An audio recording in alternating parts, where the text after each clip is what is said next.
Hello everyone, কেমন আছেন সবাই? জার্নি উইথ পাপাইয়ের আরেকটি নতুন ব্লগে আপনাদের সকলকে ওয়েলকাম জানাই। আজকে রবিবার, সকাল এখন 6টা আর আমরা রয়েছি ঘাটশিলাতে। ঘাটশিলাতে আজকে আমাদের দ্বিতীয় দিন। তবে আজকে আমরা আর এখানে নাইট স্টে করব না। ব্রেকফাস্ট সেরে চেক আউট করে বেরিয়ে যাব। এখানে চেক আউটের টাইম হচ্ছে সকাল 10টা আর চেক ইনের টাইম হচ্ছে সকাল 11টা। সারা রাত ধরেই অপেক্ষা করছিলাম জানেন কখন সকাল হবে আর এই নদীর ধারে বসে সানরাইজ দেখব। কিন্তু আমাদের ভাগ্যে মনে হয় সেই সৌভাগ্য নেই। রাতে এত ঝড় বৃষ্টি হয়েছে যে এখনো আকাশের মুখ ভার। রাতের বৃষ্টিতে নদীর জলও বেশ খানিকটা বেড়ে গেছে। এখানে সুবর্ণরেখা নদীকে আপনারা বড় বড় পাথরের মধ্যে দিয়ে বয়ে যেতে দেখবেন। আর ওই যে দূরে হিন্দুস্তান কপার লিমিটেডের কারখানাটি দেখা যাচ্ছে। গতকাল ওই কারখানার পাশ দিয়েই আমরা এসেছিলাম আর আজকেও ওই পথ দিয়েই আবার ফিরে যাব।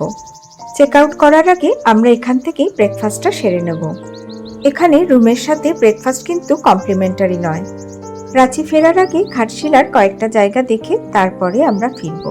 বৃষ্টির জন্য এখানকার প্রকৃতি আরও যেন সবুজ হয়ে উঠেছে।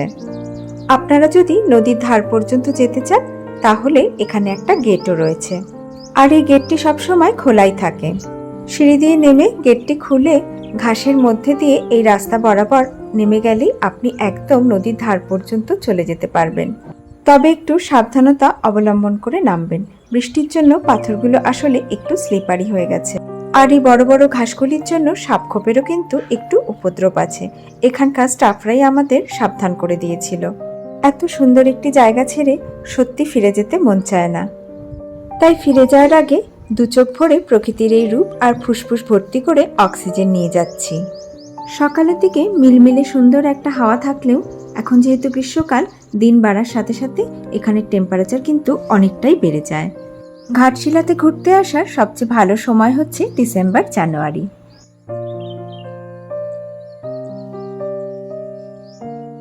চলুন এবার কটেজের বারান্দায় বসে দুজনে মিলে একটু চা খাই। মাঠ কটেজগুলির মতো ডিলাক্স কটেজগুলিতেও কিন্তু আপনার এরকম সুন্দর বারান্দা পেয়ে যাবেন। ইনফ্যাক্ট ডিলাক্স কটেজগুলিতে দুটো করে বারান্দা রয়েছে, একটা সামনের দিকে আর একটা পিছন দিকে। কিন্তু পিছনের দিকের বারান্দাটা জানি না কেন ওনারা বন্ধ করে রেখেছেন। আমরা এখন যাচ্ছি ব্রেকফাস্ট করতে। সকাল 10টা মতো বাজে। ব্রেকফাস্ট করে তারপরে আমরা বেরোবো। রেস্টুরেন্টে যাচ্ছি ব্রেকফাস্ট করতে। ইচ্ছে ছিল রেস্টুরেন্টে বসে সকালে জলখাবারটি খাবো। রিসর্টে এসে থেকে আমরা রুমে বসেই খাওয়া দাওয়া করেছি। রেস্টুরেন্টে আসাও হয়নি আর আপনাদেরও দেখানো হয়নি। এই যে এটাই হচ্ছে রিসর্টের রেস্টুরেন্ট। রেস্টুরেন্টটা কিন্তু বেশ বড়। বসার জন্য সোফা যেমন রয়েছে তেমনি কাঠের টেবিল চেয়ারও রয়েছে। একসাথে অনেক লোক বসেই খাওয়া দাওয়া করতে পারবে। আর এই রেস্টুরেন্টের উপরেই রয়েছে একটি কনফারেন্স হল। এখানে সবচেয়ে বড় সমস্যা হচ্ছে সেটা হচ্ছে লোডশেডিং। সাংঘাতিকভাবে কারেন্ট অফ হয় আর ঝড় বৃষ্টি হলে তো কথাই নেই। তবে একটা জিনিস আমার ভালো লাগলো যে এনাদের ফুল পাওয়ার ব্যাকআপ রয়েছে, এমনকি আপনারা এসিও চালাতে পারবেন। রেস্টুরেন্টের ভেতরে পরিষ্কার করার কাজ চলছিল বলে আমরা শেষ পর্যন্ত এই ছাউনিতে এসেই বসলাম। এখানে বসলে আপনারা যেমন একদিকে সুবর্ণরেখা নদীকে পাশে পাবেন, অপরদিকে ঘাটশিলার পাহাড়ের রেঞ্জেরও খুব সুন্দর একটা ভিউ দেখতে পাবেন। আপনাদের সাথে গল্প করতে করতে অলরেডি আমাদের ব্রেকফাস্টও চলে এসেছে। এনাদের রান্নাবান্নার স্বাদ কিন্তু যথেষ্ট ভালো। সকালে জলখাবারে আমরা নিয়েছিলাম লুচি তরকারি আর ডিম সিদ্ধ। আলুর সিম্পল তরকারির সাথে ময়দার সাদা লুচি, পাশে সুবর্ণরেখা নদী। সকালের জলখাবারের জন্য একদম আইডিয়াল একটা পরিবেশ। ব্রেকফাস্ট সেরে ফেরার সময় ভাবলাম আপনাদের একবার উঁকি মেরেই এই সুভিনিয়ার শপটা দেখিয়ে দিই। শপের দরজাটি সবসময় বন্ধই থাকে। যদি আপনি কিছু কিনতে চান বা দেখতে চান তাহলে অবশ্য ওনারা খুলেও দেন। আমার যেহেতু কিছু কেনার ছিল না তাই আর খুলতে বলিনি। চেক আউট করার আগে ভাবলাম আপনাদের একটা এক্সিকিউটিভ কটেজের রুমও দেখিয়ে দিই। এটা হচ্ছে এক্সিকিউটিভ কটেজের রুমের ওভারঅল একটা ভিউ। যা যা অ্যামিনিটি স্মার্ট কটেজ আর ডিলাক্স কটেজগুলিতে ছিল সবই মোটামুটি রয়েছে। শুধু রুমটিতে স্প্লিট এসির বদলে উইন্ডো এসি লাগানো রয়েছে। আর রুমের সাইজটাও একটু ছোট বলেই আমার মনে হচ্ছে।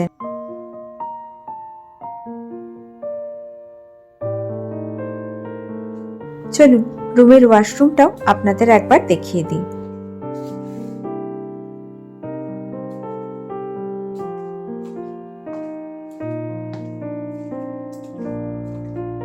ওয়াশরুমে গিজার, বেসিন সবই রয়েছে, তবে ওয়াশরুমের সাইজটা কিন্তু অনেকটাই ছোট।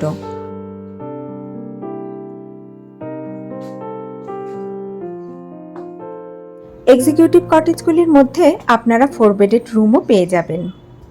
এই যেমন এটি একটি 4 বেডেড রুমের ওভারঅল ভিউ।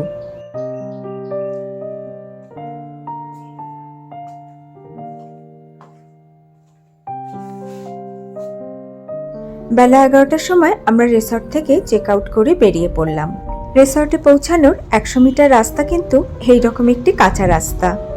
নিজেরা গাড়ি নিয়ে আসলে বর্ষাকালে এই রাস্তাটির কথাটা কিন্তু একটু মাথায় রাখবেন। ওই যে সামনেই পাকা রাস্তাটি আমাদের চলেও এসেছে। এখান থেকে এবার আমরা বাঁ দিকে টার্ন নেব, যাব রাতমোহনা ভিউ পয়েন্টে। গ্রামের মধ্যে দিয়ে সরু একটি রাস্তা, আর যে রাস্তায় রয়েছে খুবই উঁচু উঁচু বাম্পার। যে রাস্তা দিয়ে আমরা যাচ্ছিলাম একটু এগিয়ে বাঁ দিকেই রয়েছে রাতমোহনা ভিউ পয়েন্ট। ভিউ পয়েন্টে যাওয়ার সময় হাতের ডান পাশে রয়েছে একটি কালী মন্দির। আমরা গাড়িটাকে এখানেই রেখেছিলাম। আপনারা চাইলে একদম নদীর ধারে বড় করে পার্কিং এর ব্যবস্থা আছে, সেখানেও নিয়ে যেতে পারেন। ওই তো সামনেই দেখা যাচ্ছে সুবর্ণরেখা নদীকে। রাতমোহনা ভিউ পয়েন্টে আসলে আপনারা দেখতে পাবেন ব্রিটিশ পিরিয়ডের অনেক পুরনো একটি ব্রিজকে, যেটি এখন প্রায় ভেঙে গেছে। আর এই ব্রিজ ধরেই আপনারা চলে যেতে পারবেন একদম সুবর্ণরেখা নদীর বক্ষে। নদী বক্ষে দাঁড়িয়েই আমরা দেখতে পেলাম একটি ওয়াটারফলস। খুবই সরু একটি ধারা পাথরের গা বেয়ে নেমে এসে মিশেছে এই নদীর সাথে। এই পুরনো ব্রিজটির পাশেই তৈরি করা হয়েছে নতুন আরেকটি ব্রিজ, আর আমরা ওই ব্রিজ দিয়েই ওই পারে যাব। চলুন আপনাদের ব্রিজটি যেখানে ভেঙে গেছে সেখানে একবার নিয়ে যাই। জায়গাটি খুবই সুন্দর। নদীর বুকে দাঁড়িয়ে আমরা বেশ কিছুক্ষণ সময় কাটালাম, আর বেশ ভালো ভালো কয়েকটা ছবিও তুললাম। এখানে কিন্তু নদী বেশ ভালোই স্রোতে বয়ে চলেছে। স্থানীয় মানুষেরা অনেকেই নদীর জলে স্নান করছে, আবার কেউ কেউ মাছও ধরছে। একটু লক্ষ্য করুন, ওই যে দূরে রাতমোহনা ইন রিসর্টটিকে কিন্তু এখান থেকে পরিষ্কার দেখা যাচ্ছে। ভিউ পয়েন্ট থেকে উঠে এসে আমরা চলে এসেছি মায়ের দর্শন করতে। পাথরের তৈরি মায়ের মূর্তি, যার দুপাশে রয়েছে ডাকিনী আর যোগিনী।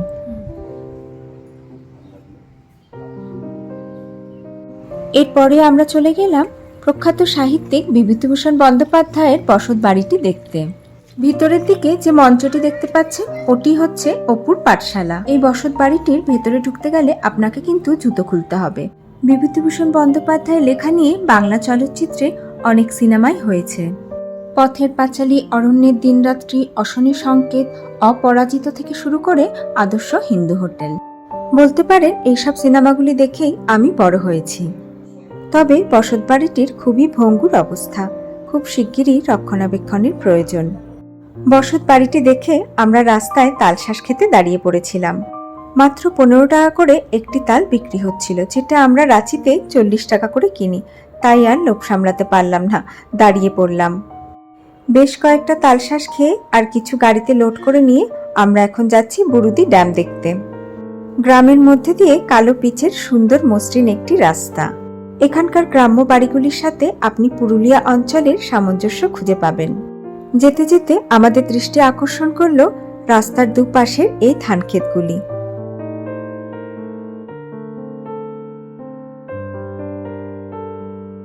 যতই ড্যামের দিকে আমরা এগোতে লাগলাম, ততই রাস্তার সৌন্দর্য যেন আরো বেড়ে যেতে লাগলো। অবশেষে বেলা 1টা নাগাদ আমরা এসে পৌঁছালাম বুরুদি ড্যামে। গ্রীষ্মকাল বলে বুরুদি ড্যামে জল এখন খুবই কম। এখানে আপনারা বোটিংও করতে পারবেন। প্রচন্ড রোদের তাপ ছিল বলে আমরা করিনি।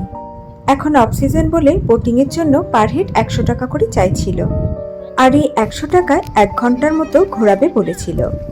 সিজনের সময় এখানে আপনারা পেয়ে যাবেন প্রচুর খাবারের দোকান। 250 টাকায় ডাল, আলু পোস্ত, চাটনি, পাঁপড়, দেশি মুরগির ঝোল দিয়ে শাল পাতায় করে একটি থালি পাওয়া যায়, যার স্বাদ আমরা নিতে পারিনি। প্রায় সমস্ত দোকানই বন্ধ ছিল। আপনারা এখানে আসলে এই থালিটি কিন্তু অবশ্যই ট্রাই করবেন। এখন প্রায় 2:30 মতো বাজে। জামশেদপুর রোডের উপরেই এই দিল্লি দরবার নামক রেস্টুরেন্টে যাচ্ছি লাঞ্চ করতে। বুড়িদি ড্যাম দেখেই যে আমরা ফিরে আসবো সেটাই ঠিক করেছিলাম। বাইরে এতটাই গরম ছিল যে আর কোনো সাইট সিন করার ইচ্ছাই আমাদের ছিল না। লাঞ্চে নেওয়া হয়েছিল চিকেন তন্দুরি আর চিকেন বিরিয়ানি। রেস্টুরেন্টের অ্যাম্বিয়েন্সটাও যেমন ভালো ছিল, তেমনি খাবারও খুবই টেস্টি ছিল। আর শেষ পাতে একটু মিষ্টিমুখ না করলে তো ভালোই লাগে না, তাই ডেজার্টে নেওয়া হয়েছিল কুনাফা। আমি কুনাফা এর আগে কখনো খাইনি, এই প্রথমবার ট্রাই করলাম। লাঞ্চ সেরে আমাদের বেরোতে বেরোতে প্রায় 3:30 মতো বেজে গেছিল। এখনো 1.5 ঘন্টার মতো রাস্তা আমাদের যেতে হবে। আর এরই মধ্যে দেখুন আকাশে মেঘ জমতে শুরু করেছে। তাহলে চলুন আজকের ভিডিওটি রাস্তায় যেতে যেতেই আমি শেষ করছি। যদি ব্লগটি ভালো লেগে থাকে তাহলে লাইক, কমেন্ট আর সাবস্ক্রাইব করার অনুরোধ রইল। সবাই খুব ভালো থাকবেন, সুস্থ থাকবেন আর আনন্দে থাকবেন। দেখা হচ্ছে আমার নেক্সট ব্লগ।